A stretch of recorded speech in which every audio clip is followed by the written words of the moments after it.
বন্ধুরা নমস্কার। আজকে আমি চলে এসেছি একটা নতুন রেসিপি নিয়ে। আজকে আমি বানিয়ে দেখাবো ম্যাঙ্গো আইসক্রিম। ম্যাঙ্গো আইসক্রিম কীভাবে বানাচ্ছি আপনাদেরকে দেখাবো, আপনারা দেখতে থাকুন। আমি একটা কড়াই নিয়েছি আর এখানে প্রায় 1 লিটার দুধ আছে। দুধটা আমি কড়াইয়ের মধ্যে ঢেলে দিচ্ছি।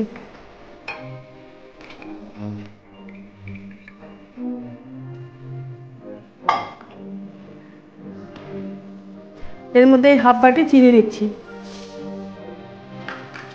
আর এখানে 3 চামচ দুধ আছে, সেটা নিয়ে নিলাম।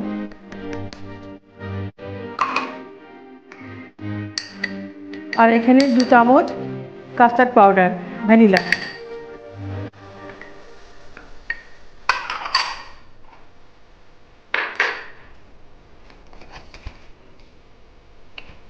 আর এই 1 চামচ কর্নফ্লাওয়ার নিচ্ছি।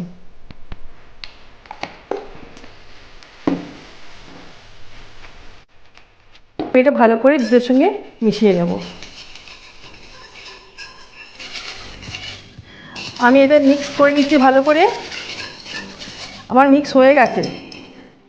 এখন আমি এই ম্যাঙ্গো পাউডারটা আমি এর মধ্যে দিয়ে দেব।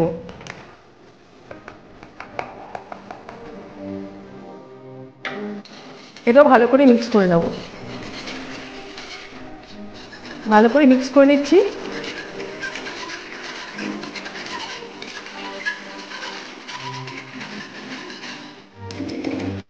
আমার এটা ভালো করে মিক্স হয়ে গেছে। এখন গ্যাস জ্বালাবো। গ্যাস জ্বালিয়ে কড়াইটা গ্যাসে বসিয়ে দেবো, নিয়ে এটাকে ফুটিয়ে নিতে হবে।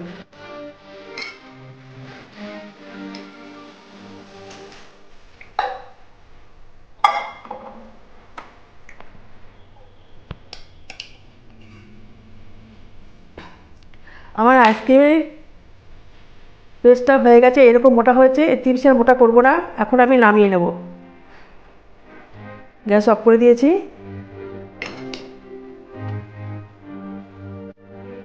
এখন আমি এটা ঠান্ডা হতে দেবো। ঠান্ডা হলে এই বাটিতে ভর্তি করে আমি ডিপ ফ্রিজে রেখে দেবো। আগে এটা ঠান্ডা করে নিই, তারপরে ওখানে আমি ঢেলে দেবো।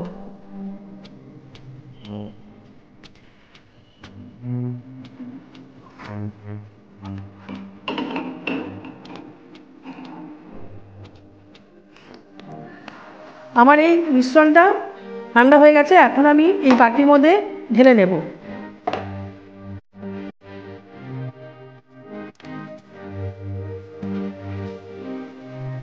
এই মুখটা টাইট করে বন্ধ করে দিচ্ছি ঢাকনা দিয়ে। এখন আমি ডিপ ফ্রিজে ঢুকিয়ে দেবো এটা। আর ওভারনাইট রাখবো। কাল সকালে উঠে এটাকে আমি আবার আইসক্রিম আকারে তৈরি করব।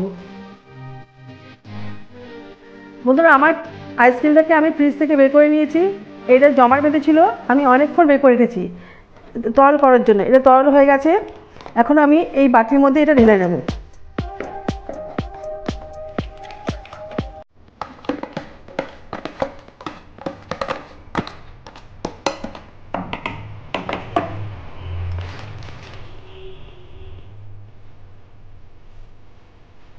আমি এর মধ্যে হুইপ ক্রিম দেবো। হুইপ ক্রিম দিলে আইসক্রিম খুব নরম হবে। ব্যাস, আর দেবো না।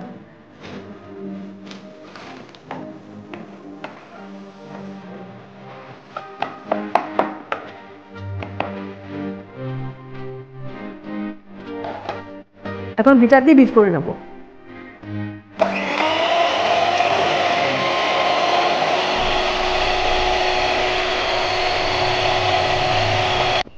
এখন আমি বাটির মধ্যে আবার ঢেলে নেব। এই বাটিটার মধ্যে আবার ঢেলে নিয়ে আবার 4-5 ঘন্টার মতো ডিপ ফ্রিজে রেখে দেবো।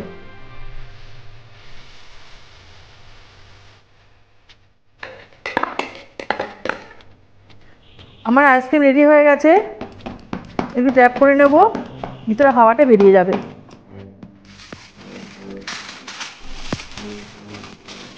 ফয়েল পেপার দিয়ে দেবো, বাইরে বাতাস যেন ভিতরে ঢুকতে না পারে। তারপরে আমি কভারটা লাগিয়ে দেবো।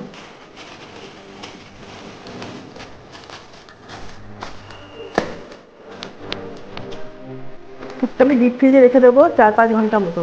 তারপরে আমি আবার বের করে আপনাদের দেখাবো আমার আইসক্রিম কীরকম তৈরি হলো। বন্ধুরা, আমি আইসক্রিমটা বিক্রি থেকে বের করে নিয়েছি। এখন আমি এই বাটিটাকে খাইয়ে নেব। আমার আইসক্রিম একটু দেখতে হয়েছে,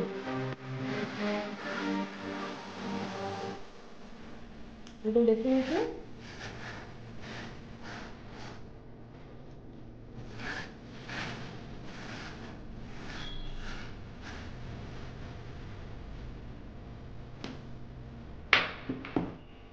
এর উপরে আমি চকলেট সিরাপ দিয়ে দিই অল্প করে।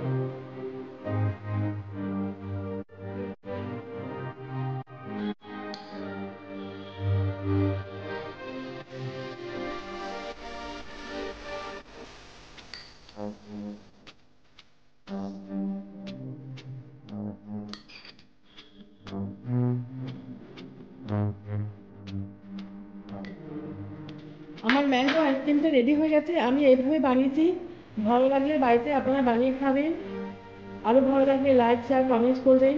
Thank you for watching.